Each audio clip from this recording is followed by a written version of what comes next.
Hi friends, আমাদের বাগান বাড়িতে চলে এসেছি। এটা আমাদের বাগান বাড়ি। আজ 25শে ডিসেম্বর আমরা 4 বন্ধু মিলে পিকনিক করতে এসেছি। এটা আমাদের একটা ছোট পুকুর আছে। আপনারা ভিডিওটা সাথে থাকুন, দেখতে থাকুন। এটা আমার বাইক, এটা আমার বাইক।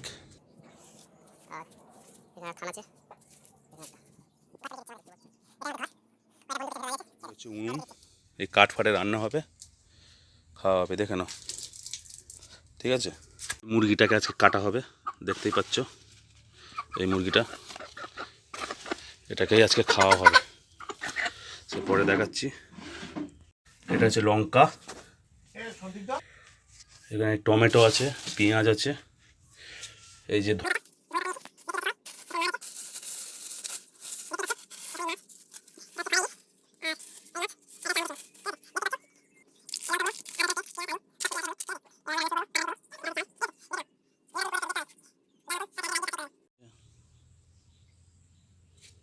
দেখতেই পাচ্ছ,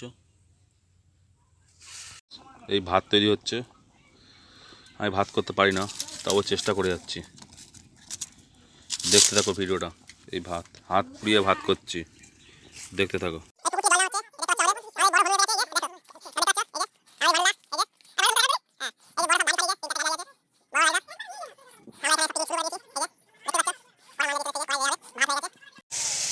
এই টমেটো কাটা হয়ে গেছে, শসা কাটা হয়ে গেছে, এদিকে আলু ছাড়াচ্ছে, দেখো আলু ছাড়াচ্ছে। এদিকে মাংস কাটা হয়ে গেছে, মাংস মানে এই যে, ঠিক আছে।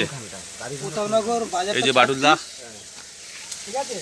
এই যে হচ্ছে, এদিকে ডাল হচ্ছে, ডাল ডাল। আমি এই যে দেখতে পাচ্ছ, বাটুল এদিকে তাকাটু, দেখা বাটুল, ঠিক আছে। মিনিট এদিকে কর, ওকে, ঠিক আছে।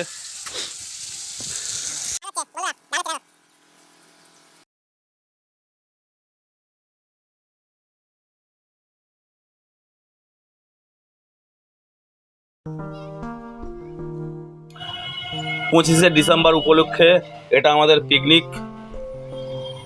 সবাইকে আমন্ত্রণ জানাই, কিন্তু কিছু করার নেই। এটা আমাদের পুরানো বাড়ি, দেখতেই পাচ্ছ, অনেক পুরানো বাড়ি।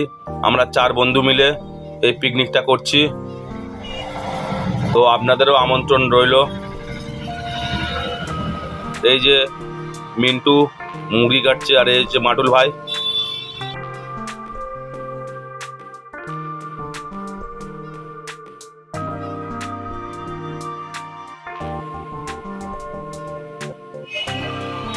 এইভাবে কাঠের জালে হাত পুড়িয়ে রান্না করে খাওয়াটাই একটা আলাদা আনন্দের ব্যাপার। যারা যারা এইভাবে করে খেয়েছে তারাই একমাত্র জানবে। আজ 25শে ডিসেম্বর, সব বড় বড় সব লোকেরা সবাই যে যার মতো যে ভালো ভালো জায়গায় পিকনিক করছে। তো আমরাও সবাই মিলে চিন্তা ভাবনা করে ছোটোখাটো একটা 4 জন মিলে একটা পিকনিক শুরু করে দিলাম আমাদের পুরানো বাড়িতে। গ্যাসে তো আপনারা সবাই রান্না করেছেন, কিন্তু কাঠের জালে রান্না টেস্ট একটা আলাদা।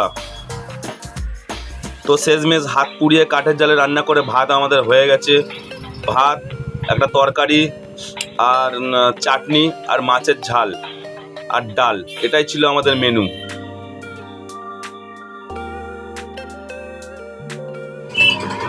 আর সবশেষে স্যালাডের কথা তো বলাই যায়। স্যালাড না দিলে ভাত যেন হজম হয় না আমাদের। সব কিছু কমপ্লিট করে নেওয়ার পরে আমরা কলা পাতাতে ভাত বেড়ে নিলাম।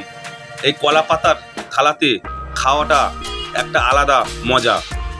ভিডিওটা আপনাদের কেমন লাগলো কমেন্টে জানান।